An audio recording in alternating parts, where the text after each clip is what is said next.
Imagine entire civilizations. Not just a city, but an entire world. Grand, powerful, built of colossal stone and magnificent dreams, vanishing without a trace. We're talking about empires that mastered the stars and water, only to be swallowed by the earth or scattered to the wind. What force could obliterate the Maya, the mysterious people of Rapa Nui, or the mighty Indus Valley people? What catastrophe was so complete that it silenced the powerful kings of Great Zimbabwe and reduced the colossal heads of the Olmecs to jungle statues? History, as we write it, is missing chapters, and these missing chapters are the most alluring. Since we first realized that the world we walk on is layered with the ghosts of the past, the fascination has been universal. Why? Because these stories challenge our most basic assumptions: that progress is permanent, that power endures, and that our greatest achievements will last forever. These lost worlds are not just history puzzles, they are cautionary tales written in sand and stone. We're diving into 7 of the most perplexing demises, exploring the theories that range from the scientifically sound, climate collapse and resource wars, to the absolutely bizarre. We're talking alien intervention, mass spiritual migration, and yes, even the possibility of a forgotten continent that sleeps beneath the waves. We begin our journey not with a single civilization, but with a global catastrophe that fundamentally reset history: the Bronze Age collapse. Imagine a worldwide power grid shutting down. That's what happened around 1200 BC, when the great Mycenaeans, the Hittites, and Egypt itself were pushed to the brink. What force connected across continents to bring down kings and silence trade routes? Let's peel back the veil. The Bronze Age collapse, our first mystery, was less a single disaster and more a global heart attack. It wasn't just warfare, it was a societal domino effect. Trade routes that had flourished for centuries connecting Europe, Anatolia, and Egypt suddenly went silent.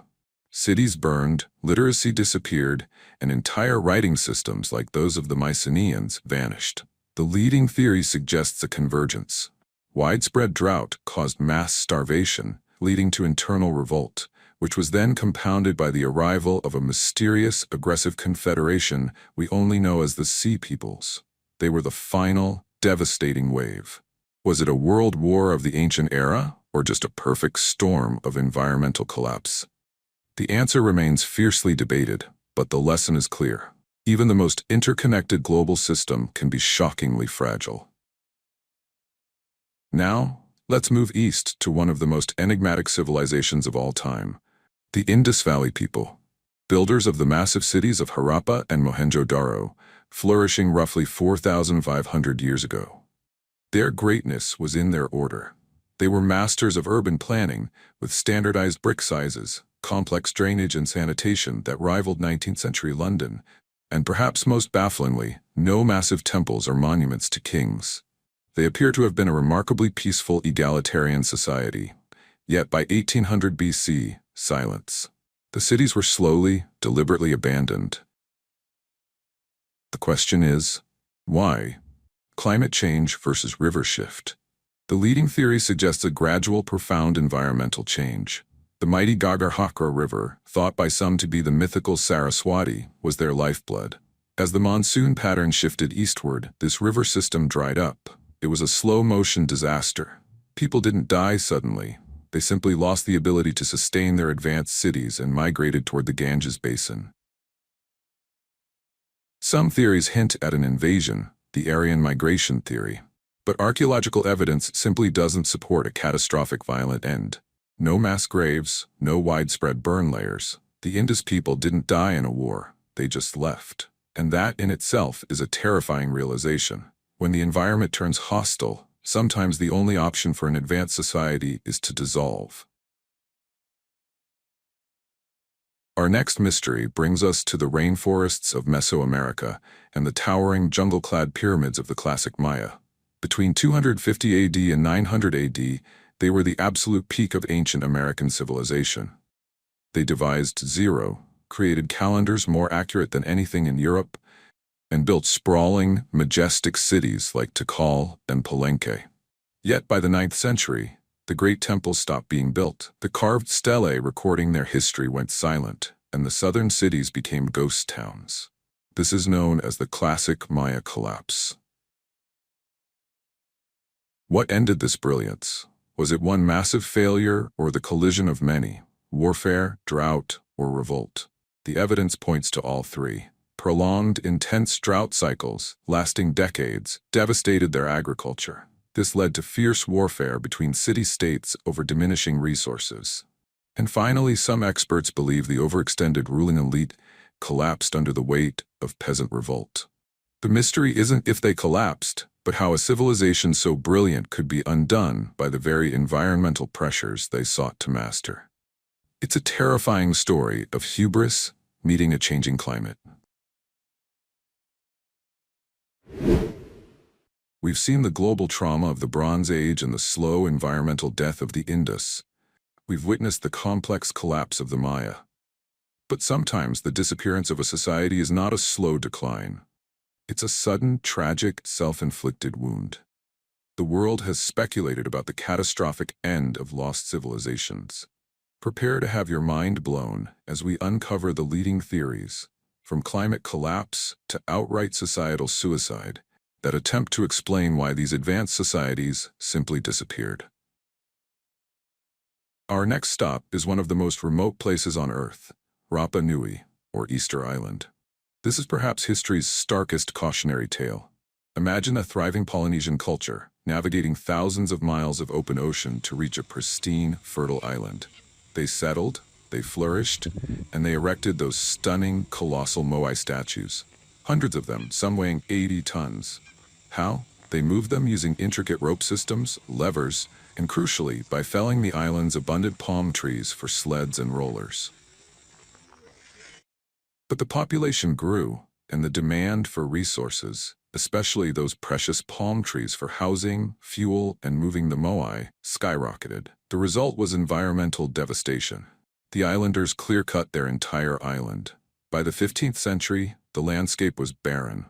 Without trees, soil eroded, crops failed, and they couldn't build canoes to fish or to escape. They had literally sawed off the branch they were sitting on. This ecological collapse triggered intense resource warfare, population collapse, and finally the toppling of the moai statues in an act of societal fury. The Rapa Nui story is a micro-history of what can happen on a macro scale. It's a closed system, a small planet floating in the vast ocean. Counter-theory alert. Not all experts agree it was purely self-destruction. Some research suggests that the Polynesian rat, introduced by the original settlers, reproduced uncontrollably, eating the seeds and preventing reforestation, effectively doing the dirty work for the humans. Either way, the message remains the same. A great society was consumed by its own environment. From the desolate island, we journey to the desolate desert coast of Peru, home of the Nazca people. Famous for their stunning, gigantic geoglyphs, the Nazca lines.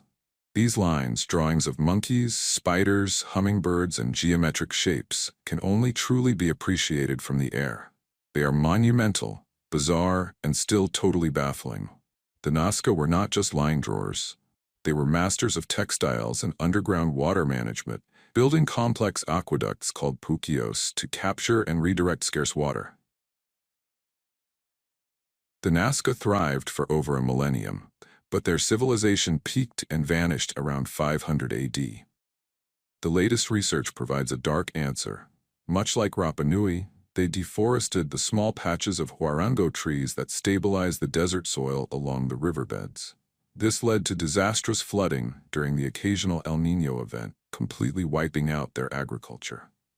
A sudden environmental shock, amplified by years of resource depletion, brought their enigmatic culture to an end. It seems the grand scale of their desert art could not save them from their own short-sightedness. We've seen the islands and the deserts turn on their inhabitants, but lost civilizations aren't confined to the Mediterranean or Mesoamerica. History books, particularly older ones, often skip over the colossal achievements of African kingdoms and pre-Columbian North America. Now we move to two giants whose demises remain politically charged and deeply mysterious. Our first stop is the powerful African kingdom of Great Zimbabwe. Built between the 11th and 15th centuries, this was an astonishing achievement.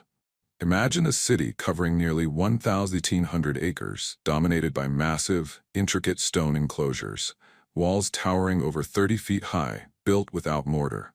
This was the capital of a wealthy trading empire, connecting the gold fields of the interior with coastal trade routes that stretched all the way to Arabia and India. But the demise of Great Zimbabwe is as silent as its stones. By the mid-15th century, the city was largely abandoned. For decades, the colonial establishment in the region promoted racist theories, arguing that Africans couldn't possibly have built such sophisticated structures, claiming instead it was Phoenicians or Arabs. This denial only deepened the mystery and obscured the real facts. The true leading theories point inward: resource depletion and trade shifts. The vast population may have overexploited the surrounding area for timber and grazing land, leading to environmental exhaustion. More crucially, the trade routes themselves may have shifted north, drying up the economic lifeblood of the city. The mystery remains: did the ruling class move to seek greener pastures, or did internal power struggles and environmental pressure simply make the majestic capital unsustainable? Now we jump across the Atlantic to the Mississippi River Valley, to a civilization equally powerful and equally forgotten: Cahokia. Located near modern-day St. Louis, this wasn't a mere village.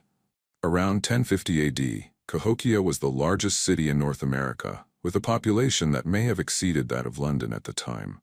Its centerpiece was Monk's Mound, a colossal earthen pyramid larger at its base than the Great Pyramid of Giza. Cahokia was a hub of trade, ceremony, and power for the Mississippian cultures. Then suddenly, in the mid-13th century, it began to empty. Why? Again, a combination of suspects: social stress, disease, and environmental strain. A prolonged dry period severely stressed their maize-based agriculture. There's also evidence of increasing social tension, possibly leading to internal warfare, signified by the construction of a massive wooden palisade around the central complex. Like many of our lost giants, the powerful heart of Cahokia simply gave out, leaving behind only the mysterious mounds and the silence of the Mississippi.